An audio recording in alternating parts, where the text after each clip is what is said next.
Important questions which could be asked. एक question आपका ये आता है कि जो ये एक प्रोग्राम है स्टूडेंट्स ऑन आइस प्रोग्राम है, ये इसको कौन कंडक्ट करता है? Geoff green, he is conducting that। अब ये क्या करता था? he used to take retired people, rich people, celebrities, जिन्हें कुछ अलग हट के देखना होता ना, क्योंकि वो बोर हो जाते हैं बाकी की चीजें देखते हुए।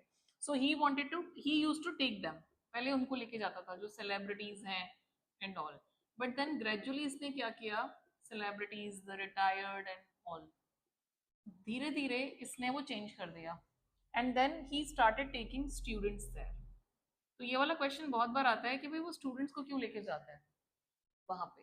बिकॉज दे आर, सबसे पहले तो they are the future of the country and they, we need to sensitize them. सबसे इंपॉर्टेंट क्या है हमारे लिए? We have to sensitize them.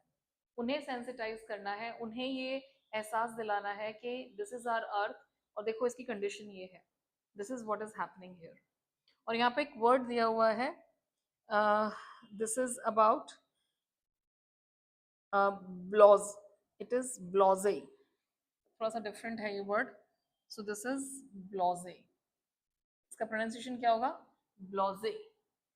So it is like this, जो स्ट्रेस है वो यहाँ पे, it's blasé not blaze. So it is blasé. Blasé का मतलब क्या होता है? कि बीइंग अनइम्प्रेस्ड, अनअफेक्टेड, अनकंसर्न्ड। जब आप अनकंसर्न्ड हो, अनअफेक्टेड हो, लाइक दैट।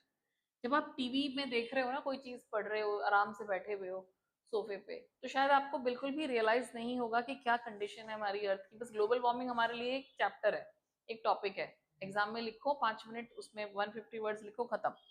लेकिन जब आप एक्चुअली एक्सपीरियंस करते हो ना, and when you go there, so you realize that you know how important this issue is and कैसे हमें इसके लिए काम करना है।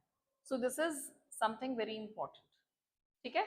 एक ये आपका क्वेश्चन आ सकता है कि ये स्टूडेंट्स को क्यों लेके जाया जाता है, तो आप ये बताओगे, 2 पॉइंट्स एक्सप्लेन कर देना। क्योंकि now it is their responsibility to understand, ताकि वो क्या करेंगे?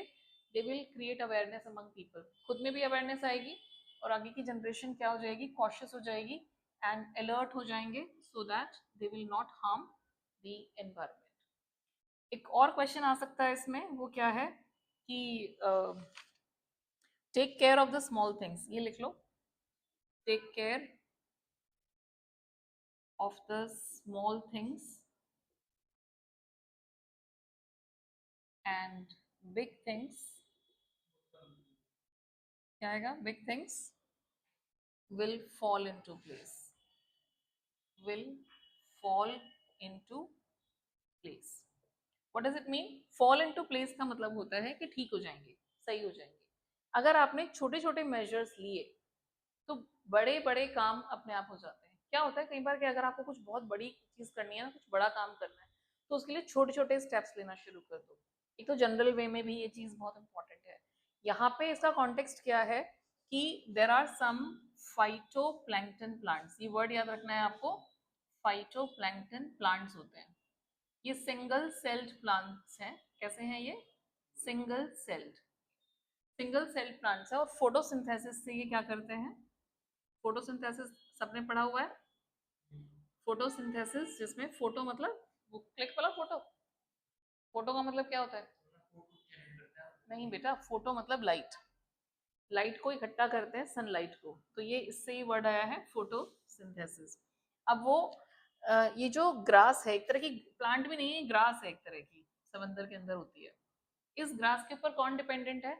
फिश, छोटी फिश इसे खाती है, उस छोटी फिश को उससे बड़ी फिश खाती है, तो एक फूड चेन मेंटेन हो रही है। अब इमेजिन करो कि ये फूड ये खत्म हो जाए, ये अब धीरे धीरे खत्म हो रही है, तो क्या वो फूड चेन सरवाइव कर पाएगी? इट इज नॉट पॉसिबल, है ना? तो ये हमें इस छोटी छोटी चीजों का ध्यान रखना है ताकि ये बर्बाद ना हो, ये खत्म ना हो। और ये खत्म क्यों हो रही है? रीजन क्या है इसका? Global warming. और सनलाइट क्यों नहीं आ रही है नीचे ढंग से? Ozone layer is depleted. क्या हो रहा है? ओजोन लेयर डिप्लीट हो रही है हमारी। डिप्लीट मतलब खत्म हो रही है, डिप्लीशन कहते हैं ना। ओजोन लेयर खत्म हो रही है। ओजोन लेयर खत्म होने से क्या होता है कि डायरेक्टली जो सनलाइट है वो यूवी रेज के साथ आती है और ये बहुत ही हार्मफुल है।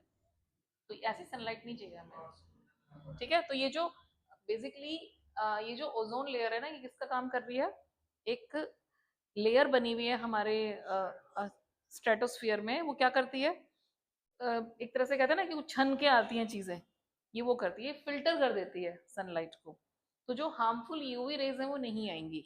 बट अगर हमने इसी को ही बर्बाद कर दिया तो अब जो हार्मफुल यूवी रेज है वो भी नीचे आएंगी, तो हम भी खराब होंगे, बर्बाद होंगे, और साथ में ये भी नहीं सरवाइव कर पाएंगे।